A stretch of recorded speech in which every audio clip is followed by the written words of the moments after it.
We warmly welcome you all to another exciting episode of the webinar series conducted by Ardent Immigration Inc. together with the Ardent Law Group, Road to PR in Canada.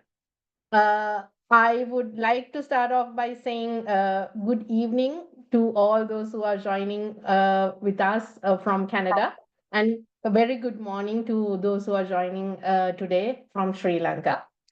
First and foremost, my name is Kaumadi. I will be hosting the seminar, the webinar today, and our speaker today is, as all of you know, Mr. Sachira Vimalavira, a regulated Canadian immigration consultant, as well as barrister and solicitor.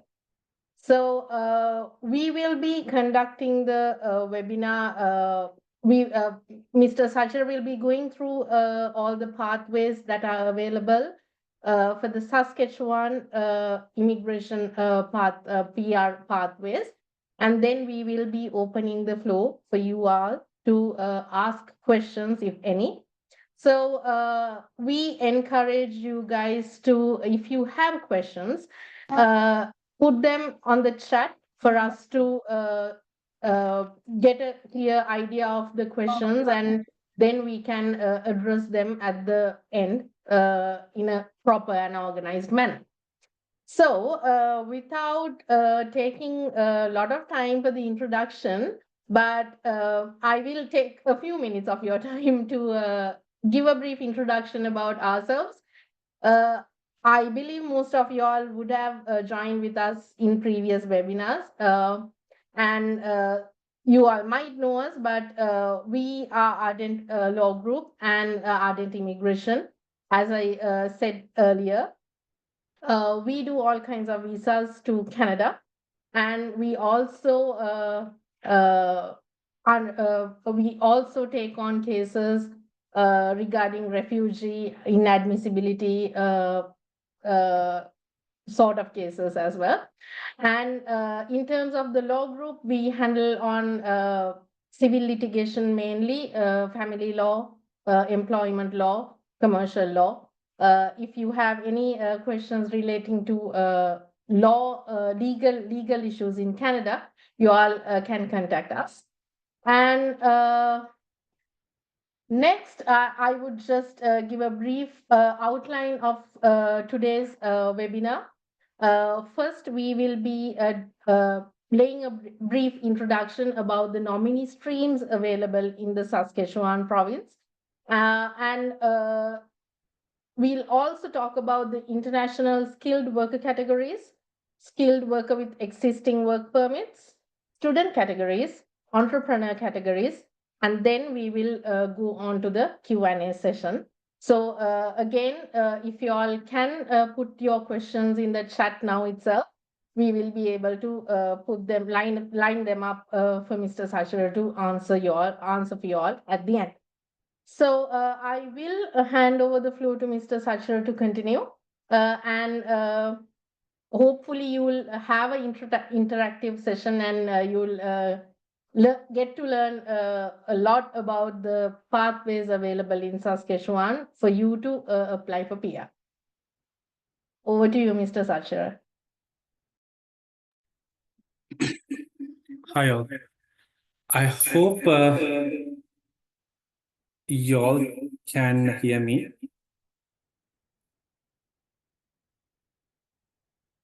Okay. Yeah, can hear Mr. Okay, perfect. So mainly I'll start with all the nominee streams available in Saskatchewan. And first of all, so welcome you all. I know there are many,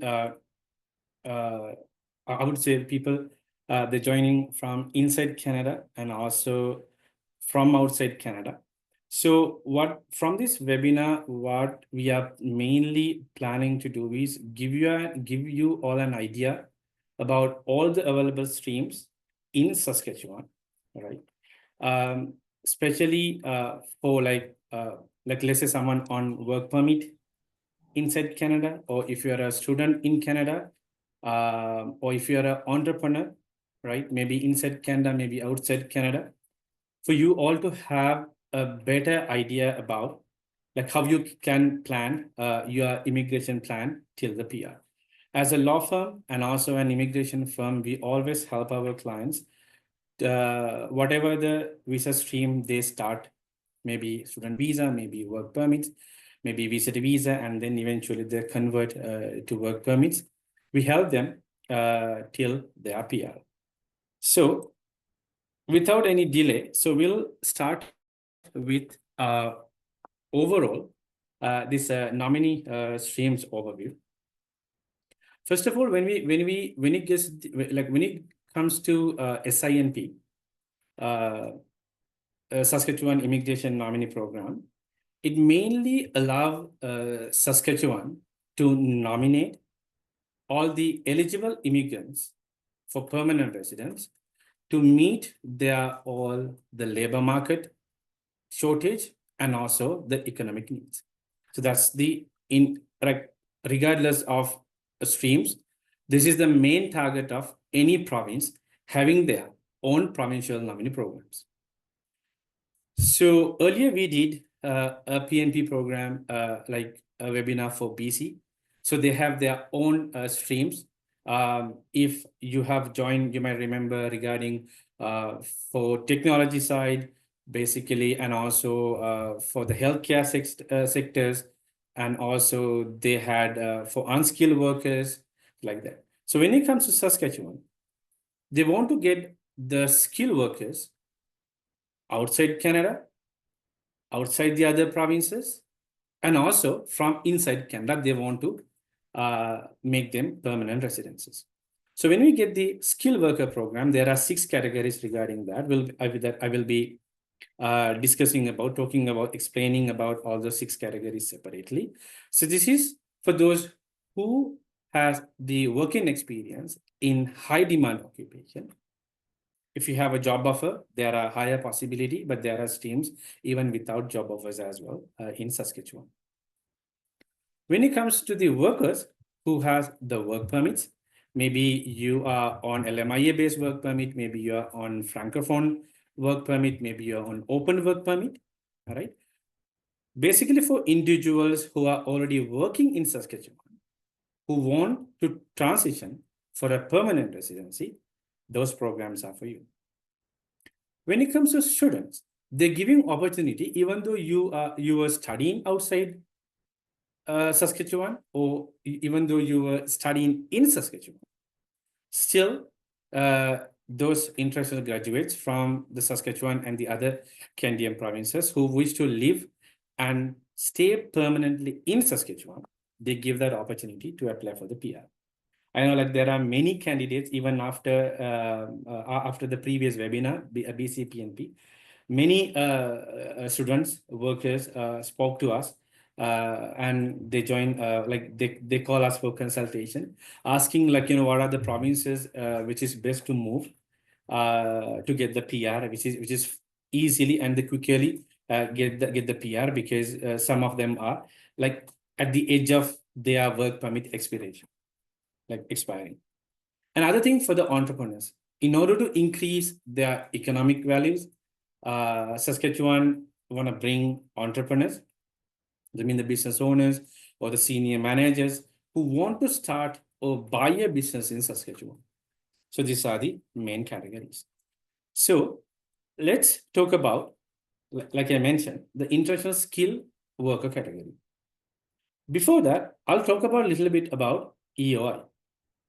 EOI we call the expression of interest. That means you express your interest further in order to become a permanent resident in Saskatchewan. That's what we call EOI. So when it comes to this EOI, regardless of whatever the streams in Saskatchewan, except one program that which I will be explaining down the road for the farm operator entrepreneur program. Except that program, every other program, you should create a EOI. We call, like I said, expression of interest.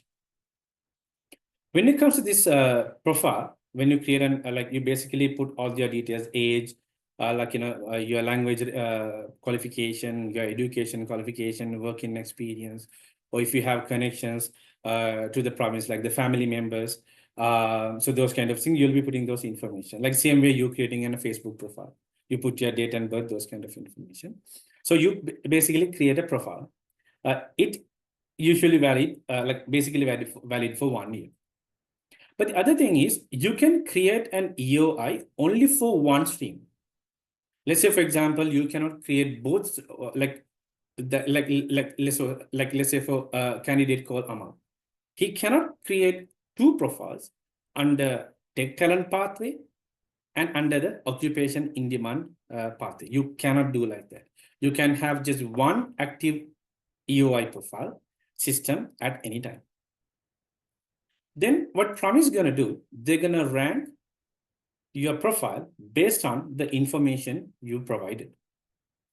So then when they conducting draws, highest ranked candidates, they're going to invite to apply for the SINP.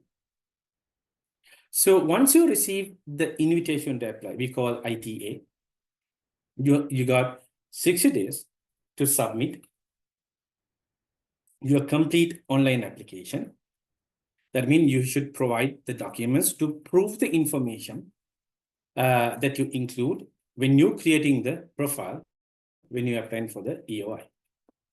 So if you are invited, what you should do is you can use the same login information that you created for EOI, and then you can upload those documents. In case, if once you receive the invitation, if you want to change the details, then what you should do is you should update the profile. In order to update at that point, you should cancel your EOI. Then you have to resubmit your profile with the new information. So let's say, for example, your marriage status change. You married or you divorced. Then you have to change those information in that way. When it comes to Saskatchewan Nominee Program, they limit their selection of EOI. They give priority for the occupation. So the reason why, then the nomination do not exceed the employment demand, because they have high skill categories, but there are some streams which even allow the low skill categories like the tier 4 or 5, but they give priority for the high skill categories.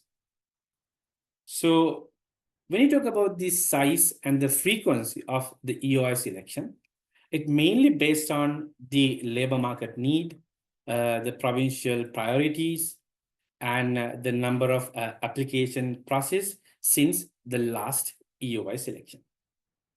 So this is regarding the EOI for you guys to get an idea. Now, first we'll talk about the international skilled worker category. So when it comes to this international skilled worker category, like I mentioned previously, there were 6 subcategories, like the employment offer, and also the agriculture talent pathway, and then the health talent pathway, and then the tech talent pathway, occupation in demand pathway, and Saskatchewan express entry pathway. First, we'll talk about this employment offer pathway.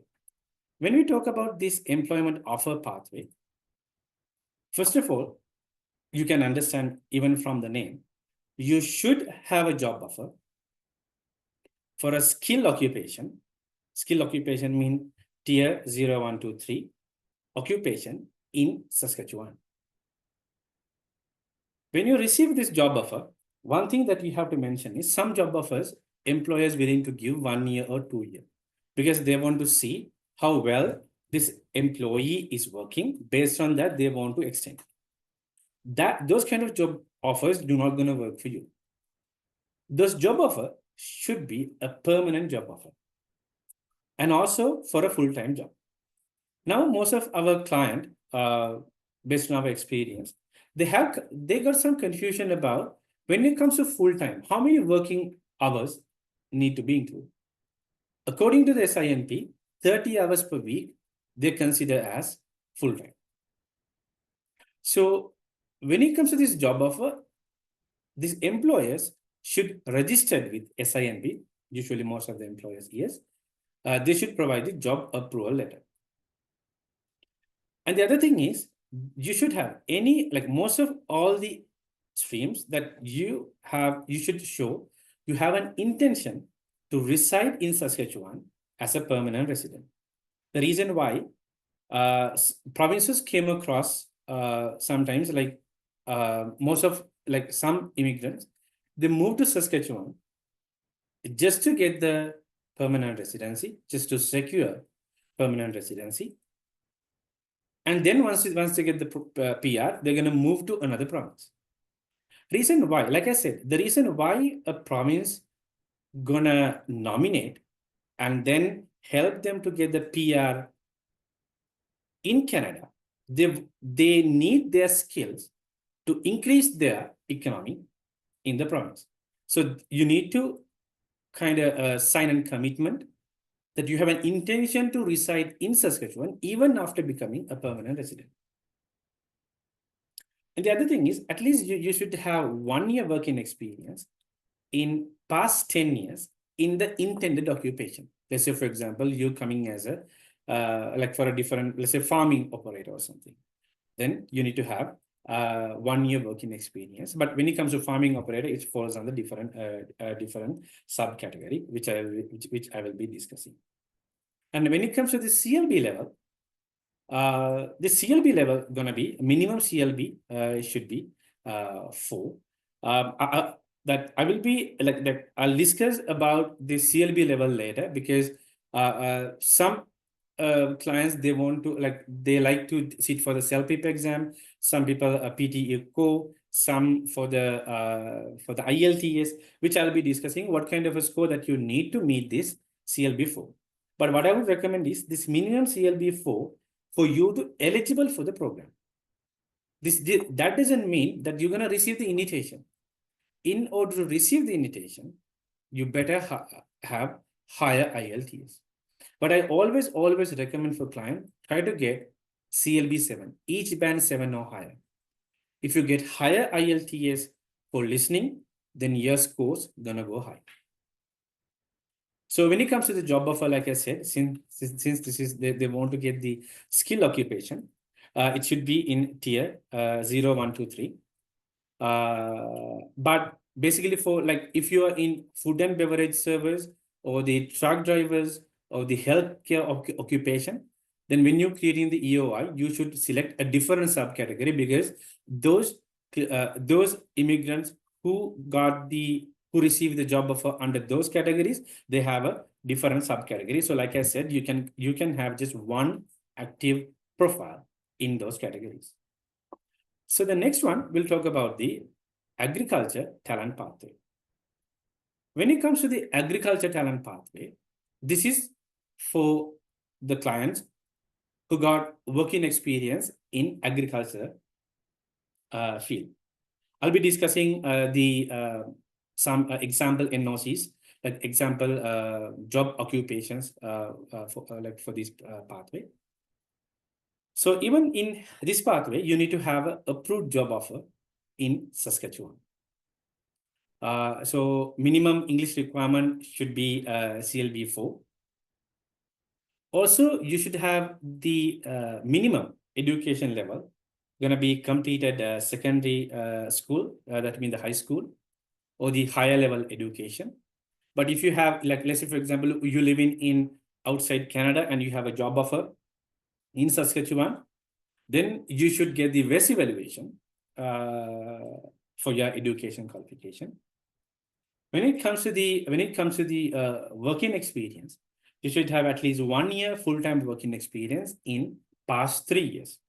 So this is very important. There are some categories, they're going to count your 1 year working experience in past 10 years. Some categories, they need your working experience in past 3 years. The reason why, let's say, for example, if what this stream need is, you need to have very recent working experience. Sometimes with the time being, you might totally forget, your skills and everything. So they need your recent working experience. So that's why they need your working experience to be within last 3 years. If you have 1 year, that's totally fine. And basically, this should be for an intended occupation. This is for someone who's applying from outside Canada. But if you're applying from inside Canada, if you're currently working, you need only 6 months working experience. And also, you should attest that your intention to work and reside in Saskatchewan. And also the job offer that you receive, like I mentioned, it should be a permanent job offer. And also it should be a full-time job offer in the agricultural sector in Saskatchewan. So like I previously promised, if I bring your attention about the sample, like the examples for occupations, those are going to be the material handlers. You may be a specialized livestock workers and farm machinery operators. Then the livestock laborers, harvesting laborers, and the nursery and the greenhouse laborers. You may be a process control and the machine operator. Let's say you are an industry butcher and the meat cutter. And also the testers and graders. Or if you are a mechanical assembler and inspector, and also the laborers in food and beverage processing. If you have a job offer in this category, then you're going to fall under these streams. I do not wish to talk about the NOC code, because when I say that NOC code, you might not familiar. So when I mentioned about the job occupation, I believe you are much familiar with the job occupation if you have working experience in this category. Because if you mainly apply from outside Canada, mostly outside Canada, they are not familiar with the NOC codes, because these NOC codes are specifically to inside Canada, for the immigration system. If you apply from India, Nepal, Bangladesh, or Sri Lanka, we are not much familiar with these NOC codes. So the next stream, so this is regarding first two stream, we talk about the employment offer and the agricultural talent pathway. So if you have a skill, like a job offer in the skill category, employment offer, you can apply through that, but there are exceptions, like I mentioned. And then if you have a job offer in the agricultural side, like I mentioned, the occupation, then you're lucky, you can apply through that stream. So we'll talk about the health talent pathway. This pathway is very popular. As you know, there are basically Canada, they give priority for healthcare workers. As you know, there are new program coming on. They're going to open on March 31st. I'll be discussing it a little bit more down the road. So they give priority for healthcare workers. We're doing work permits for caregivers, especially the AIP program, nursing aid, like that. So this program, Saskatchewan want to attract health talent, people who are on healthcare category, health sector. You may be a dentist, you may be a nursing practitioner, like that. So this stream is for you. So if I talk about this stream, one of an interesting point is there are a few other streams. There are non-express entry stream, and other one is the express entry stream. So you can basically understand from the name, non-express entry stream is, let's say for example, you do not have an express entry profile. Still you can apply for the stream.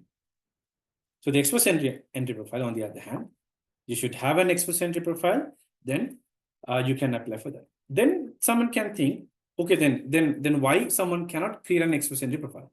The key point is the language requirement. Let's say, for example, you stay in outside Canada, you could not still achieve the each band 7 or higher, then you become ineligible to apply for the express entry. Still, you can apply for that program. That means you cannot create an express entry profile, maybe because of some other reasons, or maybe because of your language requirement, those kind of things. So when it comes to this non-express entry stream, you may qualify for this subcategory. Like I said, if you live outside Canada, or if you have proof of the legal status in Canada. So your English requirement should be at least CLB5. So if you have a CLB5, you cannot create an express entry profile if you're outside Canada, because at least you need to have CLB7, each band 7 or higher. And the other requirements are for this non-express entry stream. Let's say, for example, if you are living in Saskatchewan with an eligible employer, you have a job approval letter, you need just 6 months to apply for this program. And the other benefit is this working experience do not need to be consecutive working experience. What that means? Let's say, for example, you work with one employer 2 years. That employer, that relationship didn't go well. Then employer fired you, or you quit the job. Then you found a job in unskilled or whatever stream. Let's say you work as a dishwasher at a restaurant. I'm taking as an example. Luckily, you got again a different employer job offer. You work for another 4 years. Then it's calculating 4 months. 4 months, and then so 2 months plus 4 months. Now you can apply for this program. So that means your work experience does not have to be continuous. But let's say, for example, you have a job offer from a Saskatchewan eligible employer in agricultural employer. You are outside Canada, then you should have at least 1 year working experience within 5 years in the occupation. So when it comes to the education, you should have the post-secondary education related to job that been offered. Your education should not related to any other occupation. Let's say, for example, you have an MBA. No, it's not gonna go. So you should have the post-secondary education related to this job that has been offered. And also you should attest that you have an intention to work and reside in Saskatchewan. This job offer should be a permanent job offer, full-time job offer in the healthcare sector in Saskatchewan. If I mentioned about few job occupation for you to get an idea, you can go to the PNP website. It mentioned, I'll share at the end of this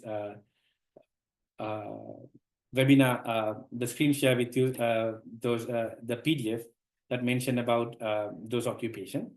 For example, if you're a dentist, if you're a like a pharmacist, chiropractor, nursing coordinator and supervisors, if you're a nurse practitioner, pharmacy technician, massage therapist, or you are a medical laboratory assistant, like a related technical occupations, home support worker, and the caregiver and related occupation. The reason why I mentioned about this home support worker and the caregiver related occupation, there is an exception.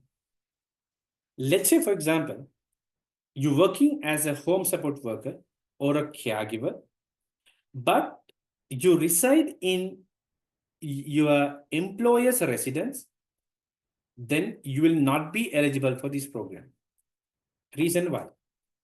Reason is, for you guys, let's say you are a home support worker or a home child care support worker, you're residing in the employer's residence, you have the home care worker immigration pilot program, which will be opening on March 31st, 2025.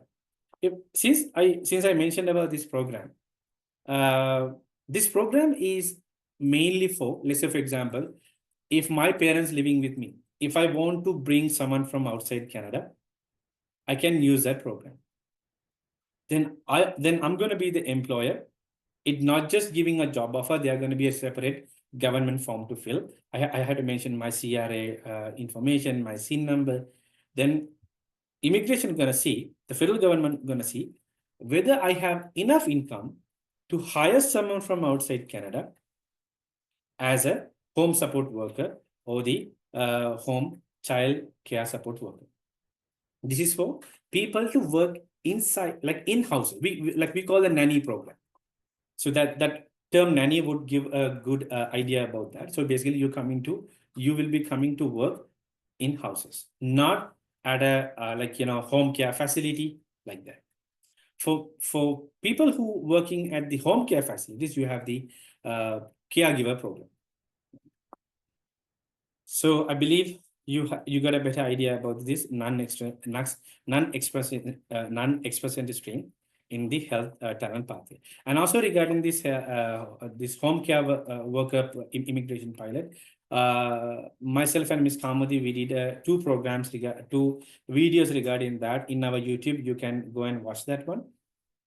So Ms. Kamudi talked about the overview about the program, and then I spoke about the what kind of documents especially need, especially when you guys proving your working experience. If you are working from outside Canada, what are the documents that you should bring to immigration officers' attention to prove your working experience? If you are applying from inside Canada with the working experience for direct PR, what are the documents that you should bring to immigration officers' attention to prove that you have the working experience? As you know, like if you're going to apply for any streams to prove your working experience, you should show the immigration officer that you have skill, training, and education to perform that job. So that's regarding the non-express entry. So we'll go back to health talent pathway express entry stream. So when it comes to the express entry stream, you should have the express entry profile for sure. And also, when you create an express entry profile, you're going to receive a valid express entry profile number and also a job seeker code. I'll show you one of a client that who received the invitation and who got the PR recently. When we create the express entry profile, these documents that he received, then I can show you where you can find this express entry profile number and the job seeker code. And your English requirement or the French requirement should be CLB 7. Like I said, you should have this English level to create an express entry profile. So if you're applying from inside or outside Canada, you should have 1 year of high skill related work experience in past 5 years in your intended eligible occupation. And also, let's say, for example, based on your occupation, if a license required, then you should be eligible for those licensing. And also, you should have the post-secondary education related to the job that you have been offered. In this way, like let's say, for example, if you are applying from outside Canada, then yeah, you should have the VEST evaluation. You should attest that you have an intention to work and reside in Saskatchewan even after becoming a permanent resident. And also, if you have a job offer, the job offer should be a permanent job offer, full-time in the health sector job in Saskatchewan. So this is regarding the health talent pathway. So next, we'll talk about another interesting pathway. Is very, very competitive pathway. This is for the tech talent pathway. If you are in IT field, this pathway is for you. So in order to eligible for this pathway also they have the non-express entry and the express entry. So when it comes to the this pathway, this is for the you should have a job offer for the high skill occupation in Saskatchewan. Even though you live in Canada, if you live in outside Canada, you can apply. So if I talk about this non-express entry pathway, if you are currently working in Saskatchewan, if you have the 6 months working experience with a job approval letter from an eligible employer, you can apply. Let's say, for example, if you're not in Canada, if you are applying from outside Canada, you should have the at least 1 year working experience in the occupation that been offered in the last 5 years. And let's say, for example, if you are currently working in Saskatchewan, there may be sometimes we have seen employer, even though at least you need CLB 5, sometimes employer require higher IELTS. If it is, you have to make that CLB level, even though you are applying for the non-express entry pathway in the tech talent pathway. And the other thing is, there are some occupation, it required a license. Then you need a letter from the regulated professional occupation. For example, if you are a computer engineer, software engineer, and the designers, you need to have a letter from the regulated professional association. So what they do is they're basically going to assess your working experience, how many hours you've been working in past. Then based on that, they're gonna if they are satisfied that you got the eligible skills to perform this job, then they're gonna give you that letter. And also you should have the post-secondary education that related to the job that have been performed, and you have an intention to work and reside in Saskatchewan. And the job offer you receive should be permanent and the full-time job offer, right?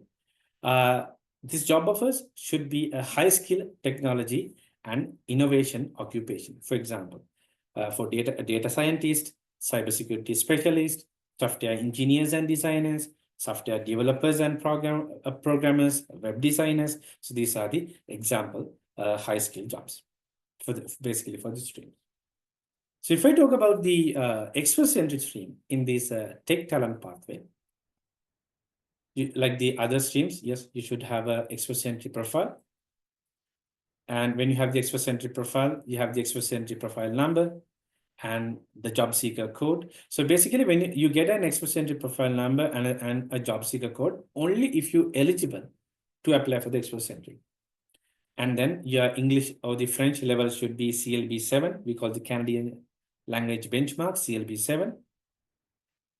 If you're working currently in Saskatchewan, you should have the 6 months working experience. That means 6 months equal to 780 hours full-time, which is 30 hours per week, full-time working experience. So if you're working outside Canada, you should have the 1 year working experience in past 5 years in the job that has been offered. If your occupation require a license, then like I said earlier, you should have the approval letter from the regulated professional association. For example, if you're a computer engineer, software engineers and designers, you need to have this letter. And you should have the education for the job that has been offered. If you are applying from outside Canada, like I said, you should have the best evaluation. Your job offer should be permanent and also a full-time job. Like that. So the same example of jobs categories that I mentioned, data scientists, cybersecurity specialists, software engineers and designers. There are many programs. You can visit the PNP website and all this information are there.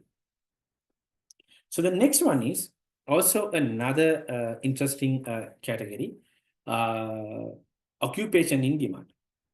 In every provinces, based on their skill shortages, they announce what kind of occupation they mostly need. So if you have a job offer, if you have experience mainly in this category, yes, you can apply. One of a good point is, even though you don't have a job offer, if you have a job offer, which is good, even though you have a job offer, even though you do not have a job offer, they have the point assessment grid, which I'll be sharing later. If you have received 60 points out of 110, then you can apply for this, even though you don't have a job offer. Let's say, for example, you living outside Canada, and also you have proof of the proof like you have the legal status in Canada. You may be outside Canada, you live inside Canada, you can apply for this program. And also, like I said, you should have 60 points out of 110 from the SINP point assessment grid. At least you should have the CLB 4. This is in order to eligible. But if you have higher CLB level, then you'll see that I'll be sharing this assessment grid. Because of higher IELTS, or the higher French qualification, higher CLP, higher PTE code, right? You can increase your points in order to eligible for this stream. And then you should have the diploma or the certificate or a degree, that means your education related to your intended occupation. If you have the education outside Canada, you should have the ECA. You should have minimum 1 year full-time working experience, full-time paid working experience in the skill occupation over past 10 years related to your field of field of education. So education and the occupation should be same level. Working experience is at least 1 year. So if you have more years of working experience, then your points gonna go higher, which you will be eligible, even though you don't have a job offer. But your job should be a skill job. That means tier 0, 1, 2, 3. And also those jobs should be in demand, like the high demand in Saskatchewan. So your working experience must be related to the occupation and also to the education, like I said. So if you need a license, you should be eligible for the licenses. Since if you are applying from outside Canada, you should prove you should have settlement funds, like based on the family size. If you're applying from like a single person or the 2-member family, 3-member family, 4-member family, there are like when you see the list, the list gonna goes up until 7-member families, and then when it's more, they have mentioned in the CIC website, and also you should provide them a settlement plan too, because you'll be coming outside Canada. They have given opportunity for that because they badly need the people who in this occupation. I'll be sharing after this like all the slides what are these occupation in demand. So the next one is the Saskatchewan Express Entry. When it comes to this category,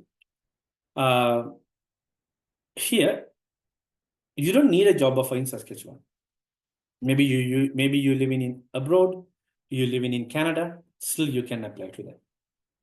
You should have Express Entry profile and also a job seeker code. You should need a minimum 60 points in on this SINP point assessment grid. Your English or the French qualification should be CLB 7 or higher. And your education should be like related to your intended occupation. Your education should be related to your intended occupation. For education, if it is outside Canada, you should get the ECA. We call the Education Credential Evaluation. That means the WES evaluation. Other thing is your experience in job should not be in the excluded occupational list. I'll share that list also. There are some job categories that has been excluded, that they said we don't need these candidates or the immigrants in this job category. So there is an excluded occupational list as well, and also there is in-demand occupational list as well. So when it comes to the minimum working experience, if you are a skilled professional, right, you need to have the 1 year work experience in past 10 years. That means federal skilled worker. If you are a skilled trade person, federal skilled trade program, you should have the 2 year work experience in the skilled trade in past 5 years. For a Canadian experience, you should have 1 year work experience in Canada in past 3 years for the Canadian experience class. And also, like I said, your work experience should be related to your job and also for the education. Since this stream allows you to apply from outside Canada, you should show the settlement funds and a settlement plan. So when it comes to settlement plan, the province should convince about your settlement plan. Yes, you are genuinely, you want to stay in Saskatchewan. So now we'll talk about what kind of streams available. Let's say, for example, you are working in Canada, you are working in Saskatchewan. Maybe you are on open work permit, maybe you are on LMIA based work permit, maybe you are on mobility francophone work permit, or you may be on Canada Ukraine authorization for emergency travel work permit because of quit work permit. So if you're on this kind of work permits, then what are the streams? I mean, how you can apply for the PR. So let's say, for example, you work in Saskatchewan with a valid work permit. You only need 6 months working experience. You might have noticed when it comes to a province, they're giving priority for students who are workers who are currently in Saskatchewan. You only need 6 months. Otherwise, you need 1 year working experience. So coming back to this stream again. So this job offer should be a permanent full-time job offer from a Saskatchewan eligible employer.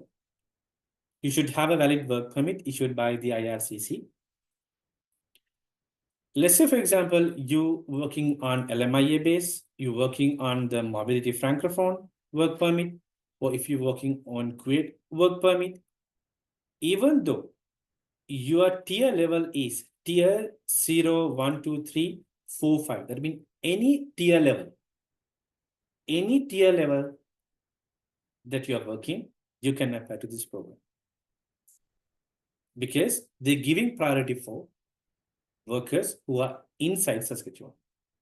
But if you're working on another type of working experience, like a work permit, let's say open work permit, your job should be tier 0, 1, 2, 3. Then only you can apply for this program. So the job offer should be, like I said, again, full-time permanent from an Saskatchewan employer. And when you get this job offer, it should be a job approval letter. Your language requirement should be minimum CLB4.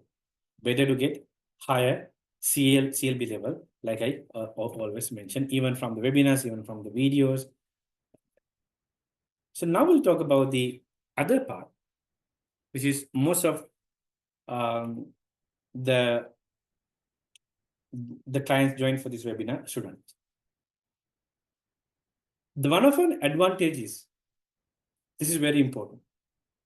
Even though you are a student in Saskatchewan, even though you are a student studied outside Saskatchewan, Ontario, BC, Alberta, Atlantic provinces, Manitoba, you can still apply for the SINP. I'll talk about the student graduated from Saskatchewan institutes. If you graduated from a recognized post-secondary institution in Saskatchewan, you can apply. Since Saskatchewan giving priority for students who are inside Saskatchewan, you need only minimum 6 months of paid employment. It's not volunteer. It should be a minimum of 6 months paid employment in Saskatchewan.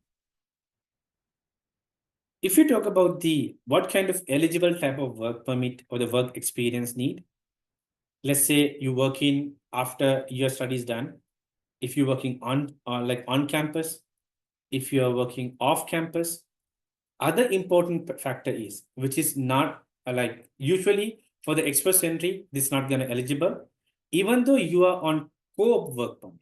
You know what you mean co-op means, like your studies are done. Before you get graduated, you can work on your co-op terms. Even that working experience also, you can count towards this working experience. Is very important. Let's say, for example, we had one client came with another place, and they said that even though you work on co-op, you can still count this working experience toward your experience, like Canadian experience class. No, it's not. But in this category, your co-op working experience also gonna count towards for the working experience. And also, let's say, for example, you graduated, like you are a graduate fellowship. If it can be verified from your institution, yes, still gonna be. And also your working experience that you accumulated from your postgraduate work permit, also gonna count towards. But keep in mind this work experience after your studies are done on campus, off campus, co-op, PGWP, then only this work experience count towards that 6 months working experience. And also, you should currently hold a postgraduate work permit. Your job offer from your employer should be a permanent full-time job offer in tier 0, 1, 2, 3 or a designated trade.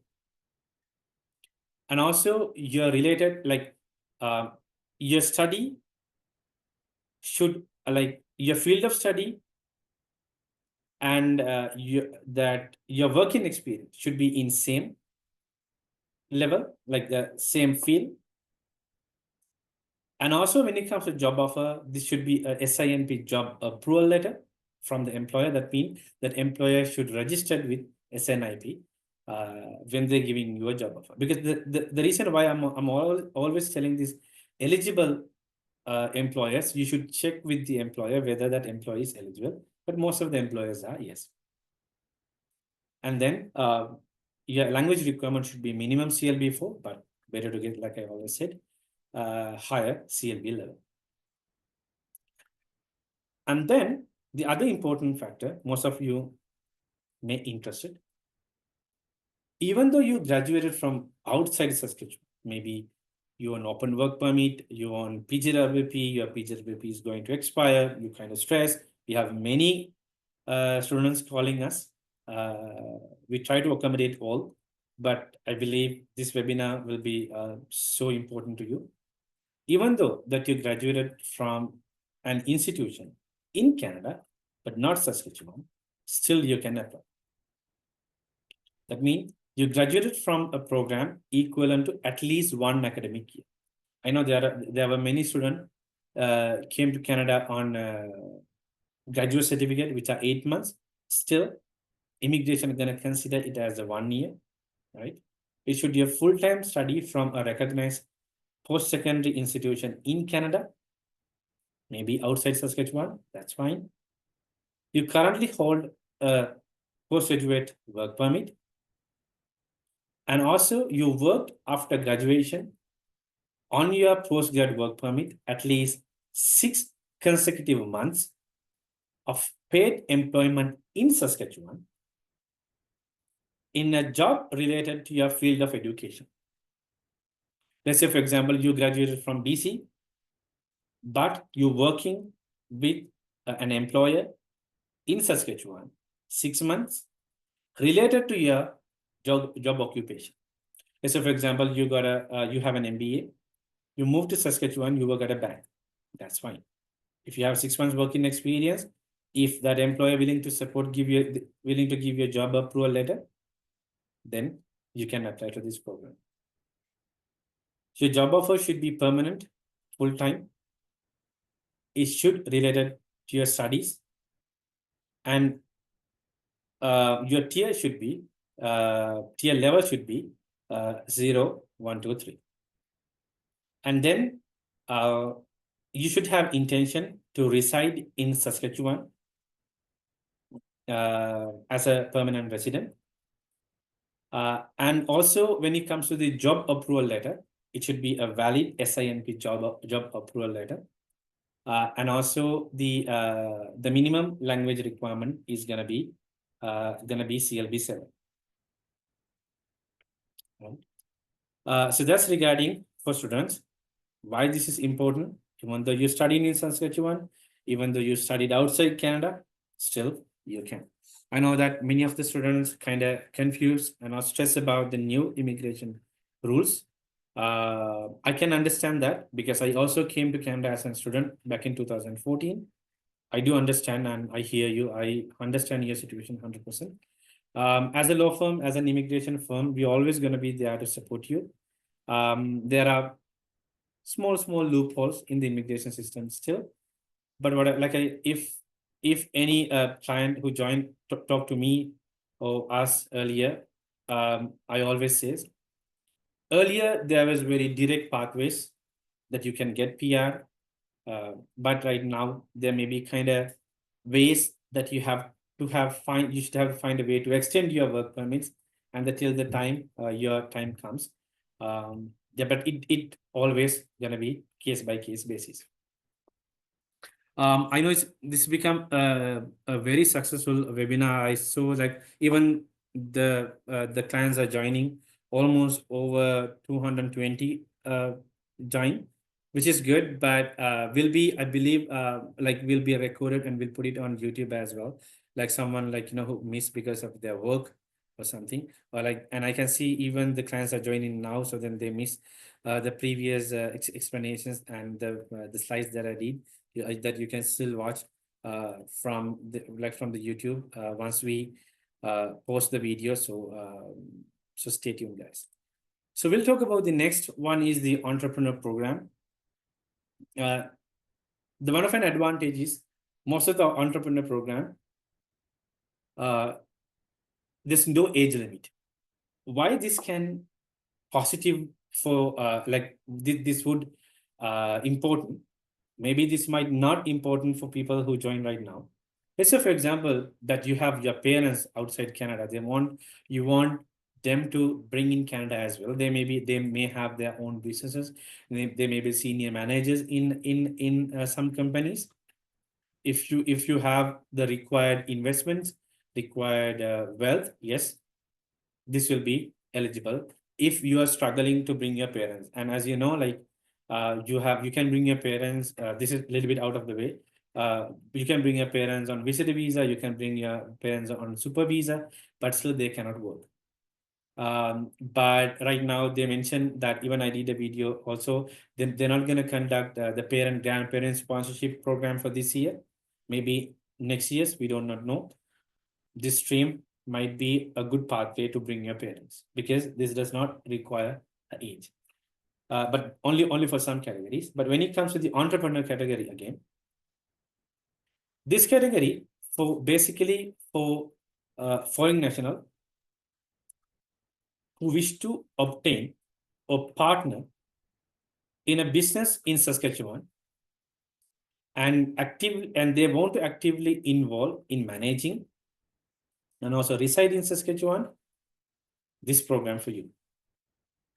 So first, what you have to do is you should, like I said in the beginning, you should provide an expression of interest that a submission to the SINP.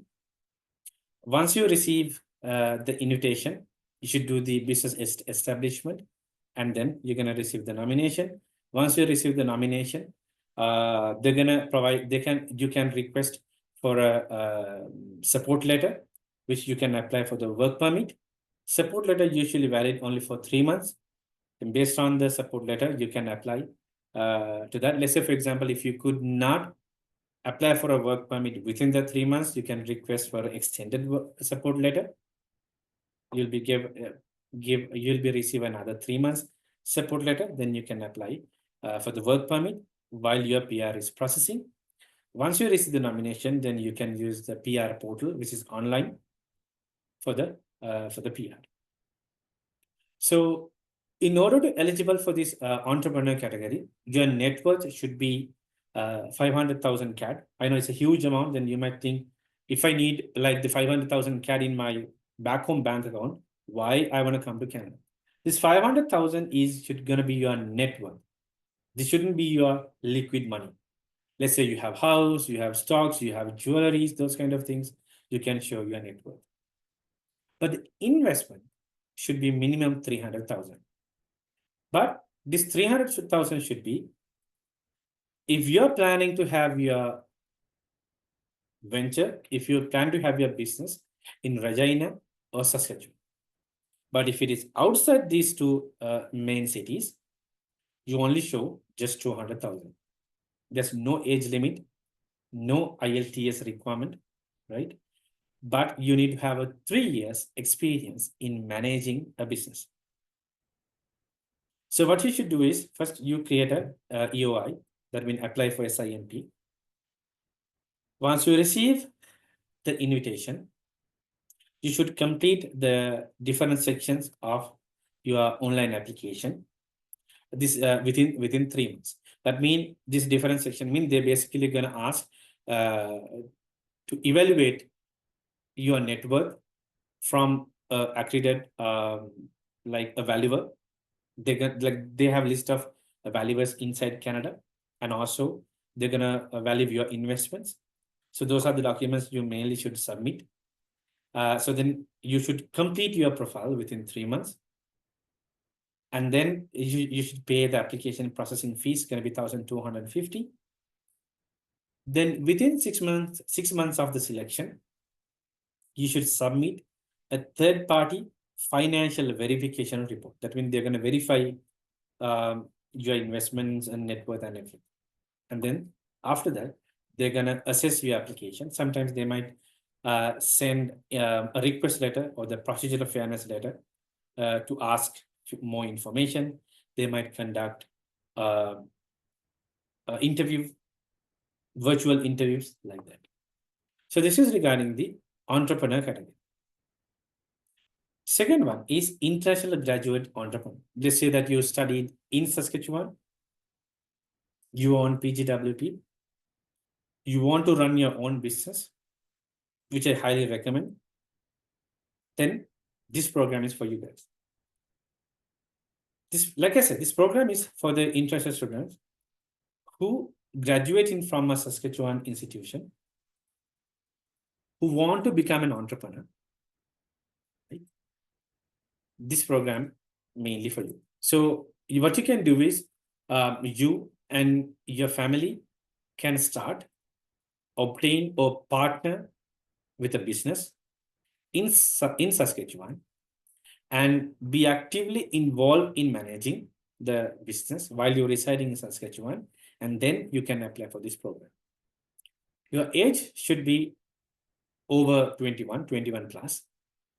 But for this program, you should show your CLB level, CLB 7, because you graduated from Saskatchewan Institute. You should own and operate a business in Saskatchewan at least 1 year prior to the application. That means while you're doing the application, you should be operating your business. And then you should have a 2-year post-secondary degree in Saskatchewan.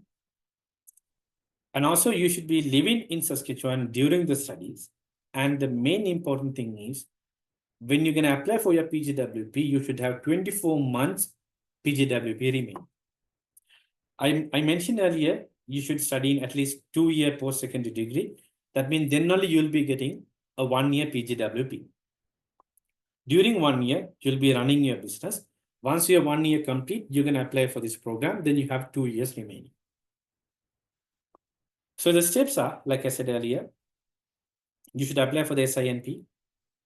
Once you receive the invitation, you should complete the different sections of your online application within 3 months.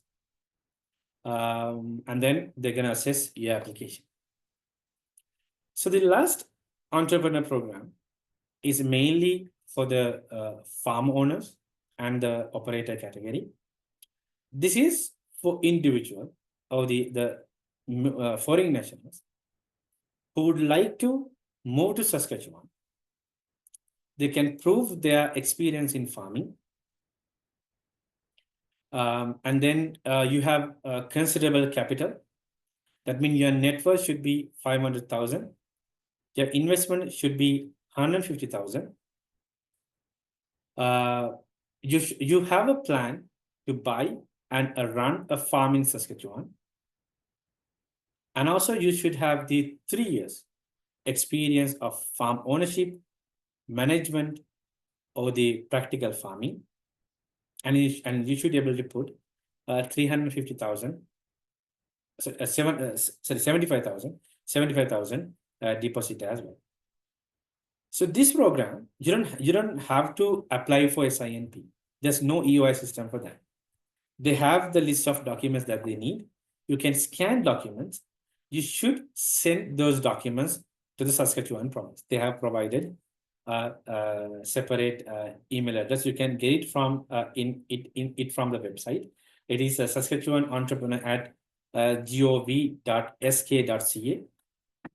Once your application complete and submitted, they're gonna refer your application to a third party for a financial review. They're gonna see about your investment, your net worth, those kind of things. After 12 months of referral to that for the financial review to that third party, you should submit your third party financial verification report, which will be receiving from the third party, right? And if that report meet the criteria, Promise is going to ask you to pay the non-refundable application processing fee of 1,250. So even during this process, if they decided that you're eligible for the work permit support letter, they're going to provide, or otherwise you can inquire. Like I said, this support letter valid for 3 months. And then based on this support letter, you can apply for the work permit. It's going to be a closed work permit. Then you'll be coming to Canada. You'll be starting your business while your PR is processing. So basically, this is regarding, mainly regarding this entrepreneur program. So we talk about the 6 categories for the international workers. We spoke about the workers who are working in Saskatchewan. What are the stream that available for them? For students who have studied in Saskatchewan and the outside Saskatchewan, programs available for them, and for the entrepreneur program. So this is about all the entrepreneur program, all the PNP programs, which is available for you to apply for PR. As you may notice, there are many streams available. That means Saskatchewan badly need people. To be honest, when it comes to Saskatchewan, sometimes some might not agree with me. It's mainly related to the farm. It's kind of very like I don't want to use that word, but kind of a dead land. So most of the people do not wish to stay in that province, but still the province want to attract immigrants from outside Canada, outside provinces. That's how they have this stream. So like I promised earlier, let me see whether I can share the other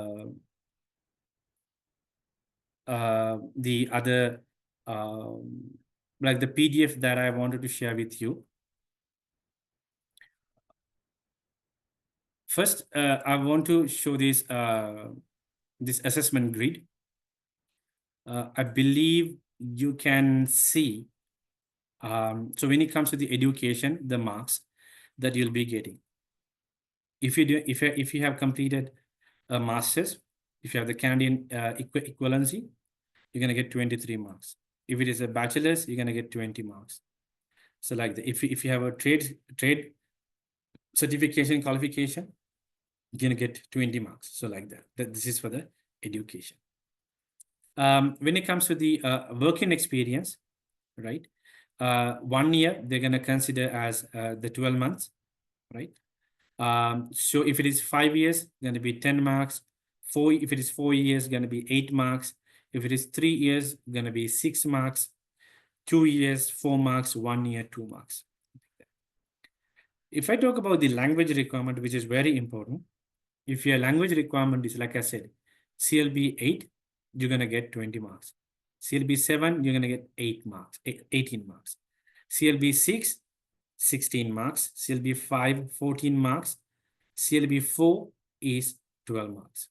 So, like I said, even though province asks the minimum language requirement is CLB 4, you better get higher CLB level, which can reach to 20. So if you are applying for the express entry, if you are applying for the in-demand occupation, even though you don't have a job offer, you can achieve these 20 marks, which you need 60 out of 110.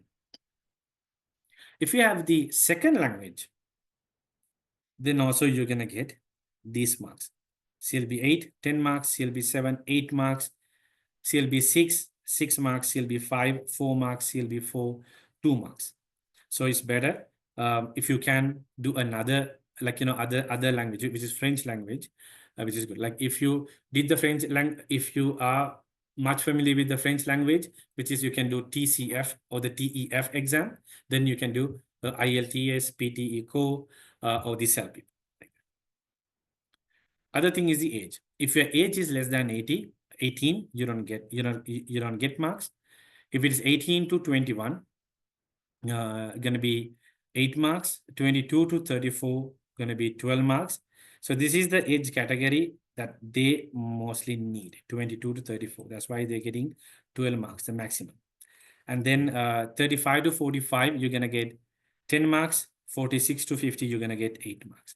So from this factor 1, from your education, from your age, from your work experience, from your language requirement, falls under factor 1. Factor 1, you're gonna get maximum 80 marks. Even though you get higher, then you are safe, you have over 60. Factor 2. Factor 2, what they're gonna see is what is the connection that you have for the labor market and adaptability. Labor market mean if you have a job offer, LMIA, those kind of things. Adaptability is what is a family connection. That means you have an uncle, aunt, so like that. I'll talk about it later too. So when it comes to the this point, if you have a high skill employment offer from a Saskatchewan employer, you're gonna get 30 marks, which is the highest you'll be getting. And let's say, for example, if you have a close family relative in Saskatchewan. Close family relative doesn't mean that your brother, sister who's studying. No, a person should be a permanent resident or a Canadian citizen who living in Saskatchewan. Who are these people? Some streams change these family relatives, but when it comes to Saskatchewan, this is like way lenient. Your parents, siblings, grandparents, aunt, uncle, niece, nephew, first cousin, and the step family members, very important. Step family members or in-laws or same relationship, then you'll be able to get this 20 marks. So, and when it comes to the at least 12 months of working experience in past 5 years on valid work permit. Like let's say, for example, you decided you don't want to stay in Canada, you go back home, but within last 5 years, you have the 12 months working experience in Saskatchewan, you're gonna get 5 marks. Let's say, for example, you studied in Saskatchewan, right? At least 1 full-time academic year, maybe 8 months, that's fine, 1 full-time year, then you're gonna get 50 marks. From the second factor, you're gonna get 30 marks. So altogether, factor 1, you're gonna get 80 marks. Factor 2, you're gonna get 30 marks. Altogether, you're gonna get 110 marks. But you need only 60 marks to eligible to apply for the PNP. And then if I talk about the excluded list, if you're in, they have provided this excluded list in some categories. Sorry, this is the this is the occupation in demand category, which is you can even apply from outside Canada. There's going to be a huge list, which I'm not going to go through. That there's a lot of NOC codes, a lot of occupation Saskatchewan badly needs. So you can see that. And the other thing is, there are 3 pages almost the occupation. Job offer excluded list. When it comes to job offer, your job offer should not be in this category. Let's say, for example, if you're a monk, the religious leaders not gonna fall under this. So there are some categories as well. I'm not gonna go through this because there's a lot of questions that you get asked, which I have to answer, which will be not so answer. So then I'll not be going through this list again. And like I said, like I promised, this is one of a client who got the PR recently. We applied for the PR. He eligible for the express entry, got the invitation, submit the documents, he got the PR. So this is gonna be those details. And then the other thing is, wanna let you know about this the express entry pool. The recent details. As you can see, there is a provincial nominee came September 7th. So they have sent 471 invitations. The cutoff marks going to be 793, which is on January 7th. I believe, as I remember, that was the first PR draw for this year. Then they got the Canadian experience class. On January 8th, they invited 1,350. Again, on the same month, they did, which is January 23rd, reduced to 527.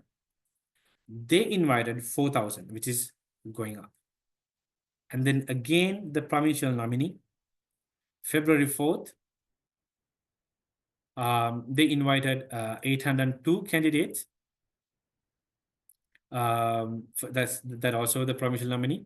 The cutoff was 455. This was the recent one. Express entry, the cutoff mark is 521. They again invited 4,000. As you can see, when it comes to the inside Canada, if you're in the pool, first 442, 527, then 521. You can see the trend is going down. Hopefully, this will go down, and then they in that way, because when it comes to federal program, they're going to give priority. And as Mark Miller said, they're given quotas for provinces, but those quotas are 50% because they want to. Mark Miller want to push provinces to accommodate more immigrants. That's why they're giving half quotas for basically for provinces. So that's regarding that. Let me share the language testing, like I promised earlier. So, like most of the clients, they have kind of a confusion regarding the language test. If you did the if you complete the CLP, this is going to be your CLB level.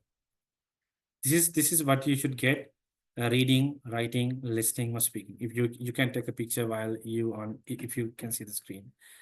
And this is what they say CLP general, CLP general.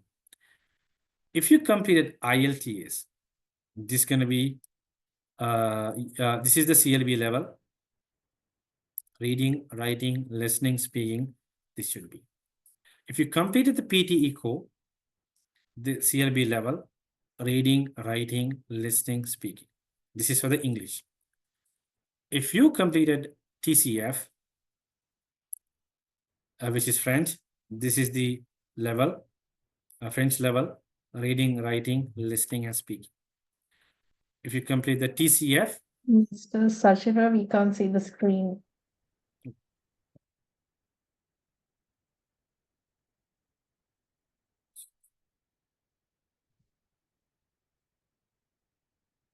see. Okay, can you see the screen now?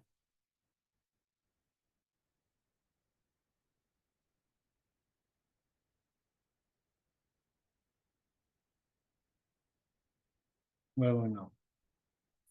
Okay, perfect. So Kamadi informed me that you couldn't you guys couldn't see the screen. I'll go from the beginning again. So when it comes to SLPIP general, this is the CLB level. Reading, writing, listening, and speaking. This is the CLB level and what you need to score for reading, writing, listening, and speaking. And when it comes to IELTS general, CLB level with the writing, reading, listening, and speaking. When it comes to PTE core, CLB level, reading, writing, listening, and speaking. So you can see when you complete your English requirement in order to get an idea about what is your CLB level. For the French qualification, this is the French level, reading, writing, listening, and speaking. And then when it comes to the TCF, which is the other language requirement, the French level and the reading, writing, listening, and speaking. So this is the language requirement. Basically, that you can get an idea once you complete it and once you receive the results. In order to get an idea about your CLB level, this is regarding that. So, believe this is the end of the session before we going to the for the questions. I'll get Ms. Kaumadi to take over from here before we going to the Q&A. Thank you, Mr. Sachera, for a wonderful session. I think I'm audible to everyone. So we have got about, I believe, 30 questions today to answer. And we would invite Mr. Sachera again to go through the questions and answer as many as possible. And if in case if the time runs out or some problem comes up and we won't be able to answer your question, don't get frustrated, don't trouble yourself. Our team will reach out to you and we will be setting up consultations for you so that all your questions will be answered. We will be sharing our contact details as well. So if anyone has any problem which crosses your mind later on, feel free to email us. Our email address is contact@ardent.com.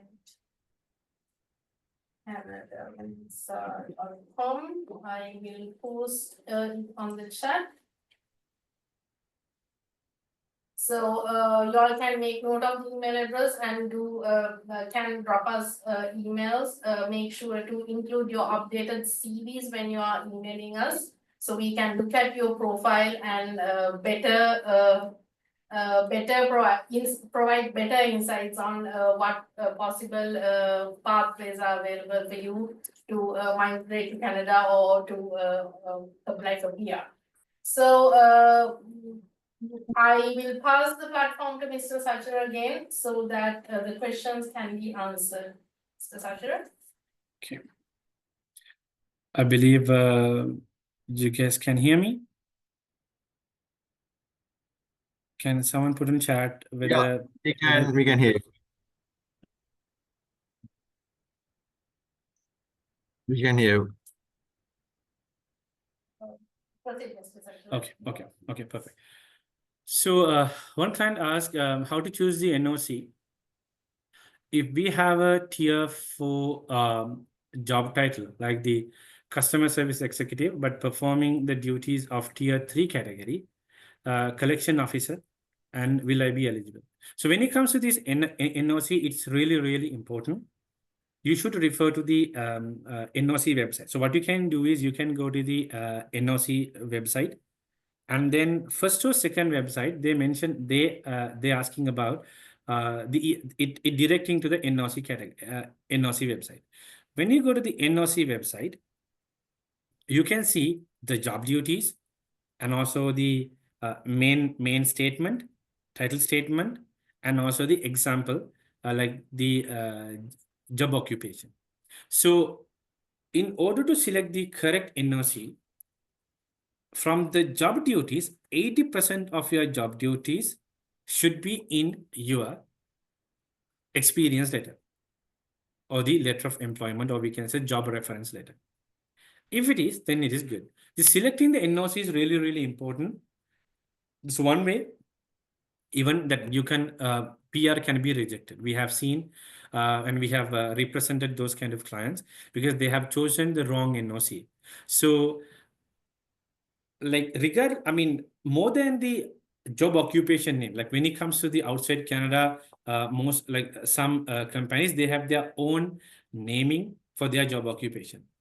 Main thing is the job duties. If the 80% of job duties goes with that occupation, then it's safe. So it should be really, really careful when it comes to the PR, when you're choosing the NOC. And there's another client asked, I'm a civil engineer professional with 10+ year working experience. So could I apply for the Saskatchewan PR? Yes, you can. You can contact us. We can do a in detail consultation to see how your working experience and everything. But if you're working in this civil engineering profession, yes, because it's mostly under construction field. Federal government has cut BC PNP nomination now 50% for 2025. Yes. What the SINP allocation for 2025? Yes. What they did, federal government cut 50% for most of all the provinces, they are basically their nomination. So then it same goes to Saskatchewan as well. So I'm currently in Ottawa and working as a food service supervisor till 24 October. Let's imagine this is from 2024 October. Will you do the endorsements PR or do people for people who are already in Canada? When it comes to the endorsements, it only for the AIP program, Atlantic Immigration Program, because there's no AIP. There are some provinces they do not provide for the endorsements for those job categories. For example, if you go to the New Brunswick, which we are heavily doing AIP, they specifically said that some of the food industries they do not provide the endorsements. So it depending on the province. And then can you please explain the demand for accounting job in SINP? Yes, I believe it's in the in demand list. To be honest, I don't have the in demand list in my mind, but you have to check the in demand list. But usually those kind of occupation, yes, but don't trust me for that one. You have to go through the in demand list. I mean, no one gonna memorize the those lists, so we have to check that one. So what if they're not going to accept application from accounting occupation as an Atlantic program announced? So let's say, for example, you live in one of an Atlantic province, and then they do not accepting for the Atlantic Immigration Program, which is AIP. Then you can apply for the provincial nominee program.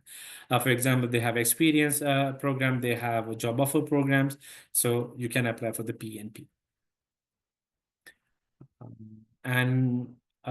So in Tech Talent Pathway webpage, under the non-experience subcategory, my occupation is the application developer, is in the high skill technology occupation list. The page indicates that you may qualify for subcategories if you live outside Canada or have proof of the legal status in Canada. I'm on spousal open work permit and working for my employer from Kelowna, BC since 2023 October with permanent full-time job offer. I have met all requirements, but I did receive the SINP job approval letter. You need the job approval letter because job approval letter can only provide from an eligible employer. You should check that from the employer. Is the JL accepted from the high skill technology occupation list? Am I not eligible? This, like most of all the employers should provide the job approval letter. It's a must. So you have to check with that employer and check with the province why you have not received the JAL. So then you have to take actions to get the JAL.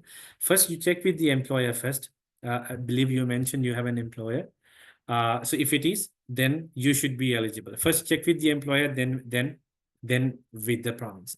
I believe this is something that you will need a consultation. You can contact us, which is a really good question. I know there are some of our clients also on the same page.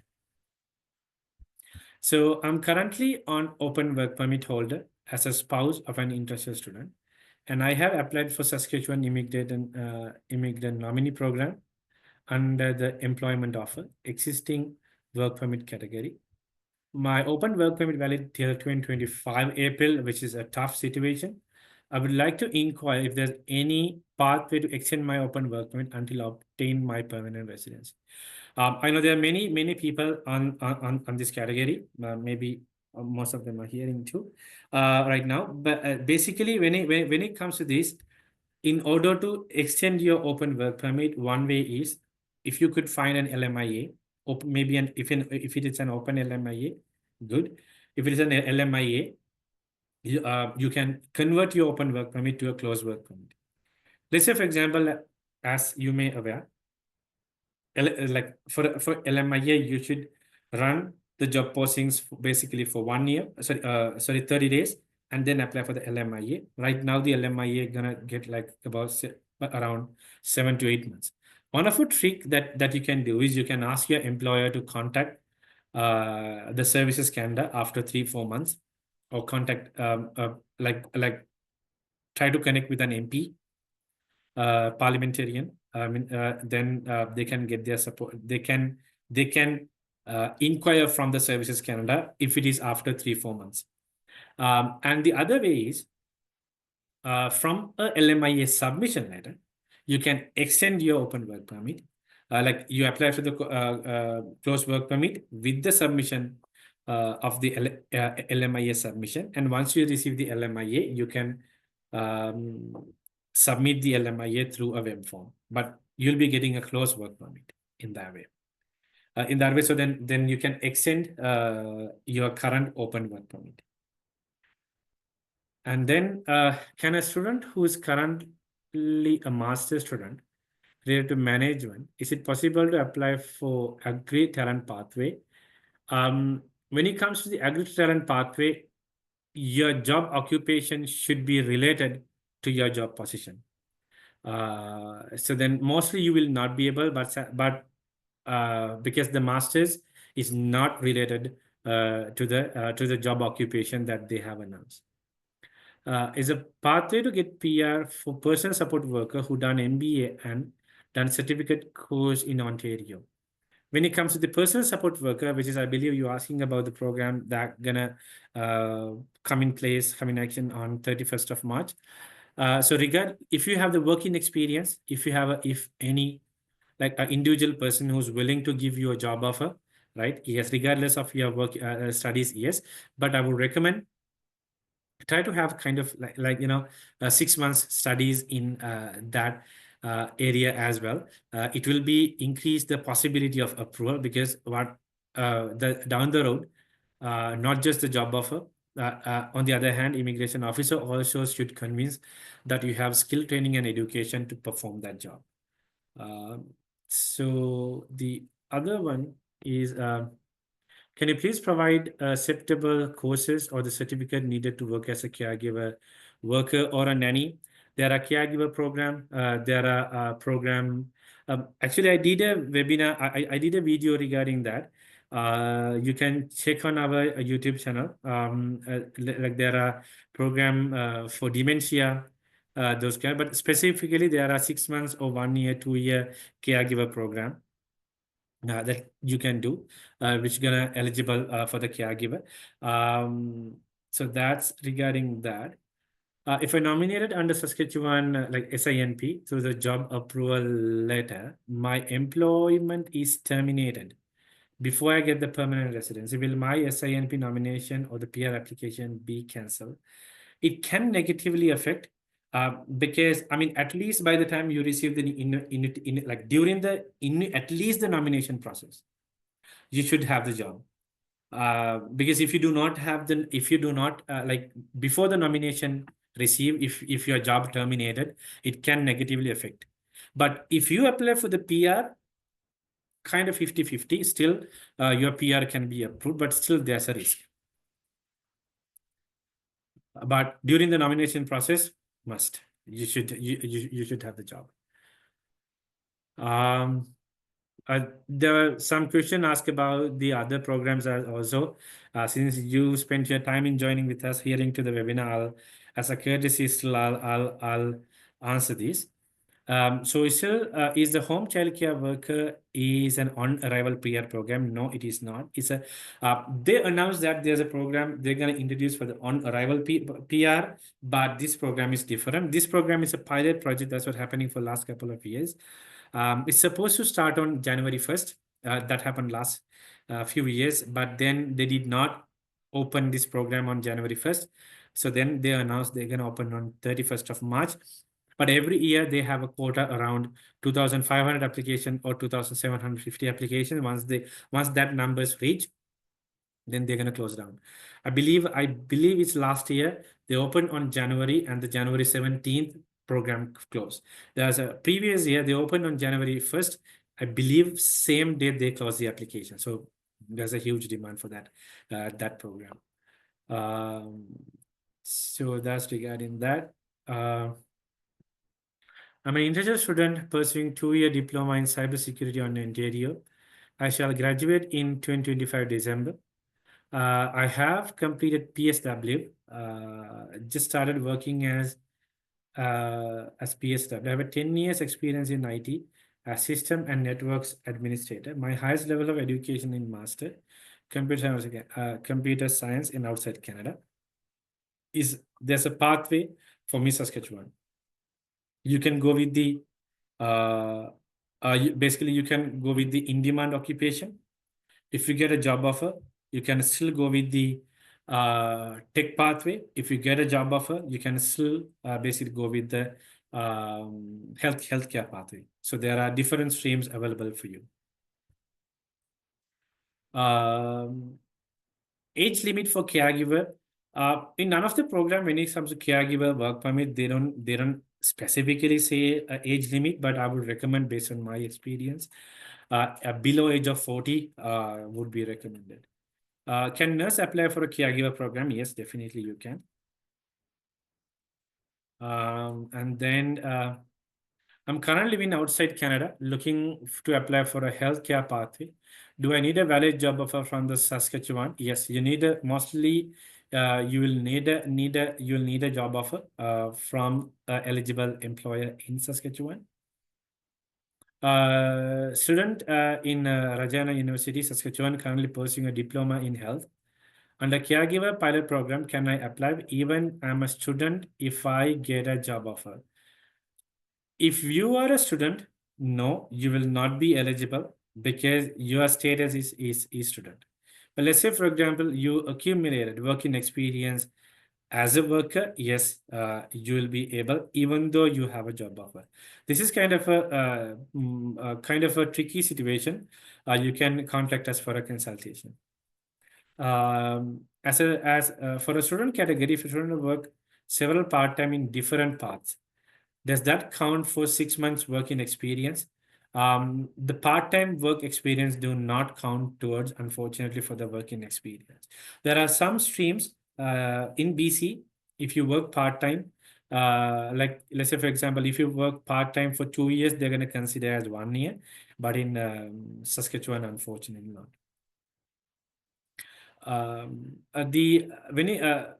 Someone asked about this eligible registered employer. Yes, when you go to the website, they have the list of employers who are eligible.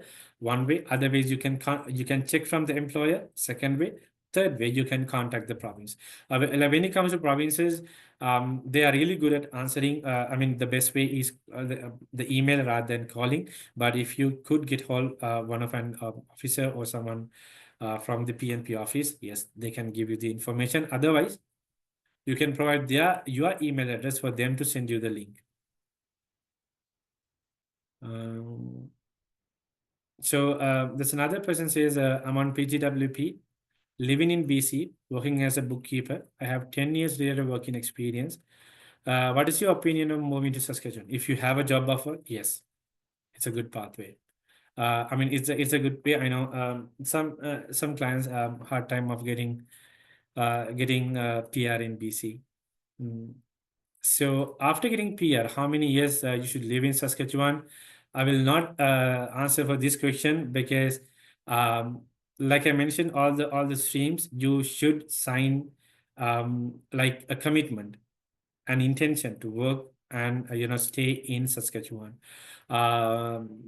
So this is kind of contradictory. I will not answer, but be honest to the immigration because that province give you PR. So be honest to the immigration. That's my advice regarding that. So as a lawyer, I'm not. I mean, if I took you a little bit more as a lawyer, I'm not allowed to give. I would say any advice against the law. So it's something you have to decide. So I'm outside Canada, working as a nurse, 10 years working experience, bachelor's, PT course CLB 6. Good. What pathway? So if you're a nurse, you can apply for the AIP program, which is high demand, and you can apply for the LMIA to come to Canada on work permit. In many provinces, you have the even in Saskatchewan, you have the healthcare pathways, so you can apply for those programs. And also caregiver pilot also gonna work for you. Let's say, for example, a family, they got their parents who are on PR, old people. They do not have a way to take care of them, and if they're willing to give a job offer, if that individual family, that family has good income, like I would say over 100,000, 150,000 CAD based on their notice of assessment when they file taxes, yes, they can give you a job offer. I have a I'm a master degree holder with more than 10 years. And also I'm a caregiver in Sri Lanka and UK level 3 with experience in reputed private hospital. Easiest pathway. If you have master's degree, you can apply for the, if you're inside Canada, no, you have not mentioned that.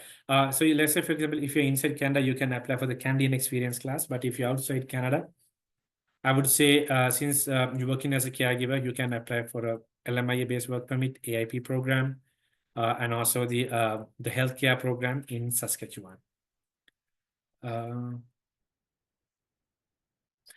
industrial graduate entrepreneur program, specific investments, yes, which I mentioned in the program. When it comes to investments, I always recommend, even though program do not provide much, like around like 200,000, 300,000, like that. When it comes to your age, should be 21 plus, CLB 7, graduated in Saskatchewan, 2-year program, 3-year PGWP. So while you're working 1 year, yes. When it comes to the investments, I would recommend go like 100,000, 150,000, 200,000. It basically can increase when they assessing your application. Higher possibility that you can receive. Basically, you can receive the like approval or a positive decision. So then there's another person says, I got this from SINP eligibility assessment. There's this underlying points count on any job category for previous years. I was working in Sri Lanka as a skilled worker, civil technologies. Okay. What I would recommend is, since you have sent us an attachment, I would recommend email us these details. We can do a consultation.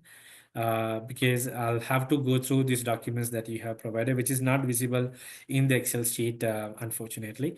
But contact us, we can do a consultation for you to give a proper advice. I'll give you a little bit an idea about how we handle consultation for you to get an idea. Once you contacted us, one of our consultants would get back to you, and then they will do an initial assessment. In the initial assessment, they're gonna get all the initial information, and then when I'm coming to the paid consultation, I have all the information that I need to give you the proper advice. When it comes to immigration, I'll be honest with you, it's a huge, vast area. None of us, even a lawyer, even a consultant, we do not keep this information on our mind. So what we do is, based on the client's situation, we can go through and find viable streams which is going to work for you, because as a law firm, we are receiving very complex situation. Then we'll be able to give you the proper advice. When it comes to immigration, do not expect to get a very direct answers right away, because we have to assess your case. Then only we can give you the proper advice. That's going to be your purpose of contacting us, because we are not an agency, we are a law firm. The other thing is, what are the supporting documents for the caregiver program and the content letter. This is the best thing is, watch that video. I have specifically mentioned in order to provide your working experience, what are the documents? This documents list is different from when you are applying from outside Canada, when you are applying inside Canada. So you can check that video to get more information. I have a food and beverage supervisor job offer in Saskatchewan. My profile is 7+ year in IT, MBA in BC, 2-year experience as an admin assistant in BC. Yes, you will be eligible for the for the in-demand category or the other PNP streams. Believe you need 1 year working experience. And then can you please explain about the rural community immigration program? Okay, so when it comes to the rural community immigration program, what they did, they introduced. I mean, this program was already in place earlier. We call the rural like RNIP, Rural Northern Immigration Pilot Program, but that program was discontinued last year. Then they brought this program with a different name in Saskatchewan, Manitoba, Ontario, BC, and Alberta. They have chosen very rural communities. And if you reside in that towns, if you have a job offer, then you can apply for that program. Even for the rural community program, we have done a video. You can watch that videos. As an law firm, guys, we always updated, and also we always bring those videos. I know, like, we cannot, specifically call you guys, okay, guys, this is a program like this, you can apply. No, we cannot do like that practically. So then what we do is we do videos like that, and also we have a different WhatsApp platform for our clients. I know I saw the most of our clients join today. They are in that platform, which will be sharing those updates. In that way, I know when you're busy with your work, studies, and everything, you might not aware about those updates. But as a firm, we need to keep you guys updated. What are the new updates are coming? In that way, we and us and you guys can plan your immigration pathway, which is getting your PR for the future. And then I was on closed work permit for 18 months, started a new job with a new employer on another closed work permit in Jan 2025. Those are two different NOCs code, but job duties are almost same. Can I apply for the PR? Yes. If it is a skill job, yes, you can. Skill job in tier 0, 1, 2, 3. I'm working in Canada and a seasonal worker for 15 years, but right now I changed my status to construction laborer in BC. I got 2-year contract. Can I apply for the PR? If it is seasonal worker, hard time apply for the PR. But the other thing is, since you change your job position for the construction laborer, you in BC, there's a program for unskilled worker, which is the low skilled workers. You need only nine months working experience to apply to that. Then you will be eligible. What I always recommend is apply to whatever the stream that you are eligible. Do IELTS or SLPICA or the French language requirement. Create the profile as soon as possible, and then update the profile with the time in with higher IELTS. For this client, yes, you can apply even in BC. Yeah, you can apply. But in Saskatchewan, there's a less possibility. So I'm 33 years old. I have 2-year diploma in motor maintenance. But I only have 4-year working experience as a heavy machinery and a forklift operator in Japan. I also hold Japanese citizenship. Can I apply from this? Yes, you can. When it comes to motor mechanic, this is gonna be a skill job. Yes, you can apply. Even you'll be eligible for the skilled trade program as well. While working in BC, can I apply for EOI in BC PNP, SINP? This is very interesting. Yeah, I mean, here's the thing. While working on BC, when you apply for the other provinces, what province is gonna see is, while you staying in other province, if you are applying for different provinces, there's a less possibility you can receive the invitation, because immigration, no, you can apply for all the provinces and then you're going to go to the province that which is come, you're not genuine. So don't do that. So it can negatively affect. Sometimes you might not even receive the invitation.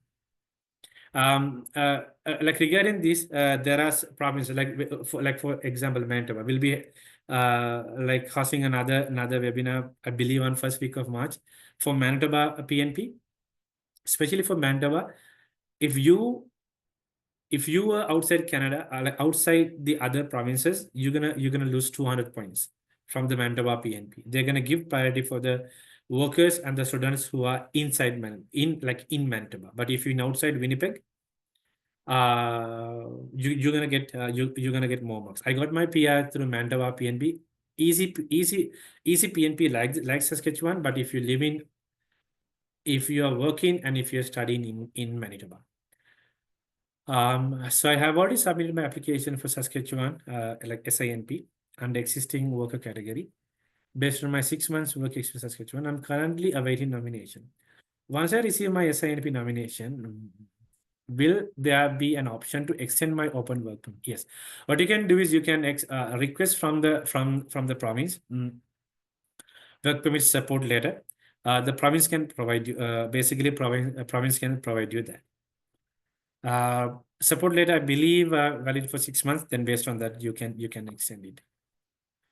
If anyone have experience in Sri Lanka as a manager, receive a job offer from Canada, account or bookkeeper, any possibility go under manager category. There was no manager category I mentioned about.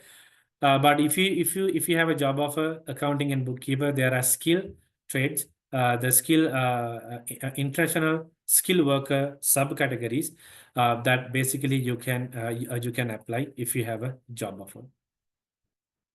I believe this is the last question out of almost 50 questions that we have answered. I'm working in finance sector under my PHWP. If I get a job offer from the Saskatchewan finance company, will I be eligible to apply for an international graduate pathway?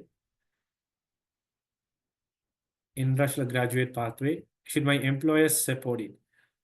I believe this name is a little bit confusing for me. International graduate pathway is in BC, not in SINP, I believe. But still, you're gonna be if you have a job offer, yes, you can apply. Yes, your employer should support. They should provide you a JL, job approval letter.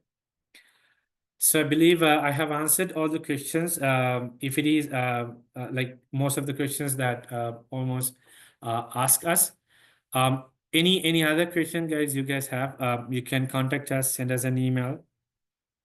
And also, I'll be inviting you guys to join with our next webinar, mostly going to be on March 1st week on Manitoba PNP. And then after that, we'll be hosting for Alberta nominee.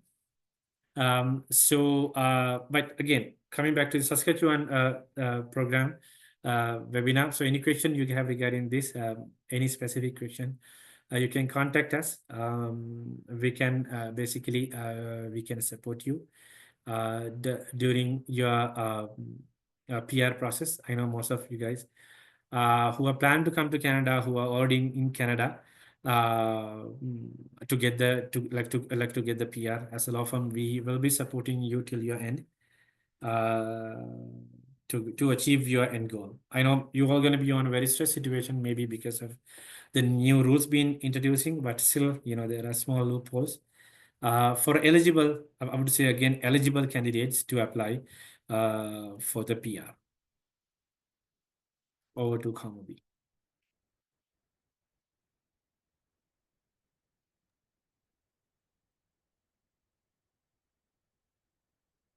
Okay. Am I audible?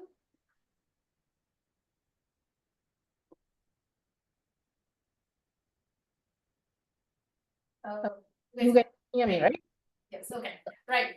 So, thank you to everyone for making the time today to join with us. We hope you learned something, you gathered new information, and your questions were answered.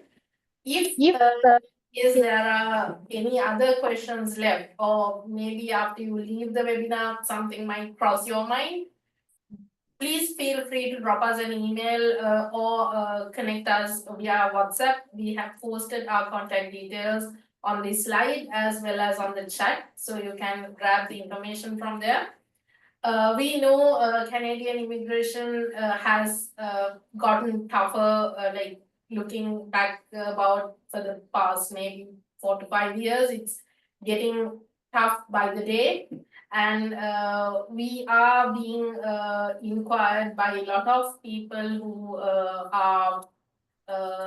who have families, especially who wish to bring their spouses and kids into Canada.